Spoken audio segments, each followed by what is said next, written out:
Hi class, this is 16.2, part 3. We're on part 3. All right, so what we're dealing with is the next page of the notes now, and this is what I like to call shortcut methods to prove triangles are congruent, which probably makes everybody just cringe because, of course, they're going to involve proofs. But they're shortcut methods to prove triangles are congruent, and they're actually quite helpful because instead of having to prove 3 sides and 3 angles are congruent to show 2 triangles are congruent, you only have to do 3 things, and generally they're all listed here. And you have 3 sides, or a side included angle side, or an angle included side angle, or angle S. You just have to prove those 3 items in each case. And then in the HL, the hypotenuse and leg are congruent and that it's a right triangle. And that's actually quite helpful for us. If all the corresponding angles and sides of 2 triangles are congruent, then the triangles are indeed congruent. However, you can prove triangles are congruent using these shortcuts or these fewer parts. So, and I'm just going to go through and just mark these and just show you, because I already showed you with the last video, but if we have 3 pairs of congruent sides, so again, I'm kind of a color person, as you know. I like to put colors in. If I know that this side is congruent to this side's congruent to this side, and this side's congruent to this side, then that's a great shortcut method to prove triangles are congruent. And if you go around in a circle, you note that in this case you have side, side, side. And that's why we call it side, side, side. All right, so 3 pairs of congruent sides. Side, angle, side. If I have 2 sides, so maybe this side, and an included angle, notice that the angle's in between, so I can't put any angle, just any angle. It has to be this angle right here between the 2 sides, the included angle. And I have a side, an angle, and then a side that are the same measure as the side angle side of the other triangle, then the 2 triangles are congruent by the side angle side theorem. All right, ASA, or angle side angle. Oh, you know what? I'm going to write this side angle side so you can kind of see as we move around it, side angle side we encounter. And that's why we call it side angle side. All right, angle side angle. This one's a little more difficult to wrap your head around, but we have an angle, all right? We have a side that are congruent in measure, and then we have another angle. All right, so if we have an angle, a side, and another angle as we move around, all right, and that means the side's included. The side has to be an included side. Then we know for sure the triangles are congruent without having to prove anything else. All right, and then last but not least, this one is an angle and 2 angles and a side, but the side's not the included side. It's outside of the 2 sides. So I'm just going to do angle here, angle here, and then the side. Angle, angle, side.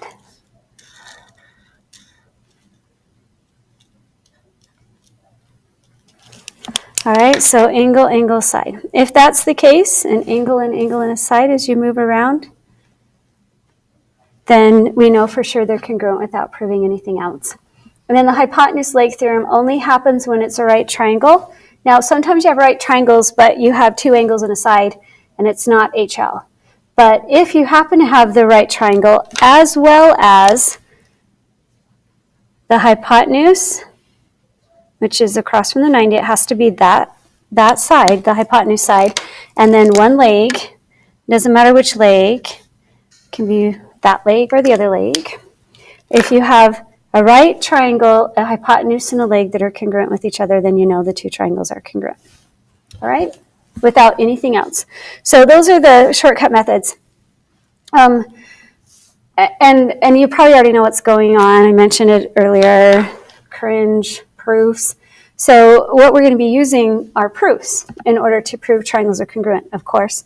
And proofs for triangles are sometimes thought of as the easiest types of proofs, because if you're trying to prove 2 triangles are congruent, you just have to mark it. You have to see which ones of these are appropriate for the case of the 2 triangles, And then whichever one it is, you only have to prove 2 angles and a side.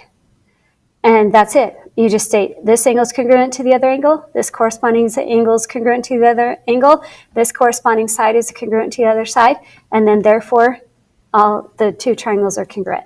So that's all you have to do. They're pretty easy. They're very straightforward. You just have 3 rows of that, and then you have the triangles are congruent. However, sometimes they disguise things. Sometimes they give it to you, but other times they don't give you what you need. So it's either given or it's not. If it's not given, there are other ways to disguise that sides are congruent. One of them is the definition of midpoint. Okay, so it will say that a midpoint, it'll say something like, these 2 triangles are congruent, prove that they're congruent, but they'll tell you that this right here, that C is a midpoint of AB. So they don't tell you anything other than C is a midpoint of AB, but then you say, oh, I know what you're saying here. You're saying that AC is congruent to BC, aren't you? Because C is the midpoint. So that's one way that they tell you sides are congruent to each other without telling you sides are congruent to each other. And you have to be smart about it and say, oh, I know that to be true. Another thing is in the same picture, they're not going to say anything about any sides being congruent to themselves. So if I have, let me put a D up here, if I have this side CD, I could pull the 2 triangles apart, and I have CD is congruent to CD, don't I? But CD is congruent to itself, of course. It's the same line, really. It's the same side. But pulling them apart shows that they're actually belonging. CD belongs to both triangles. So we use the reflexive property in that case, and that is that CD is congruent to CD. It's congruent to itself.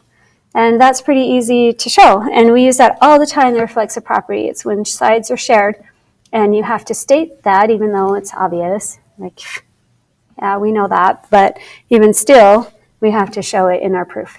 All right?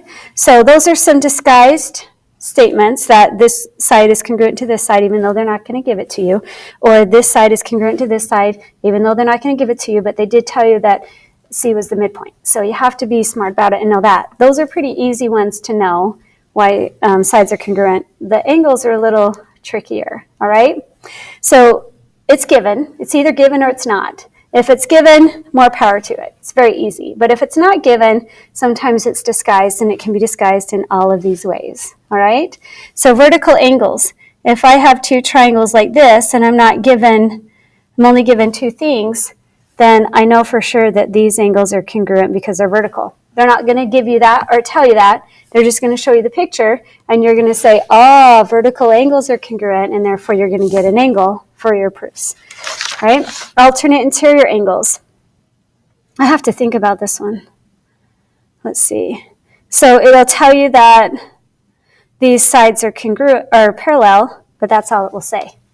And then you have to say, oh, if they're parallel, then I know for sure that these 2 angles are alternate interior angles belonging to this transversal, so those are congruent. Also, this is another transversal, and this is another pair of alternate interior angles. So you have to say, so they're parallel, so alternate interior angles are congruent. You also have a third angle, and it's the vertical angles that you know for sure are corresponding in congruent parts. All right, unfortunately, angle doesn't work. It's not one of them for congruent triangles anyway. All right, and it's because I can have angle congruent on all different sides of triangles, right? This angle can be congruent, this angle can be congruent, and this angle can be congruent, but are those triangles congruent? Nope. No AAA. No AAA ever, all right? Because you can have different sides with the same triangles. All right, so we got alternate interior angles.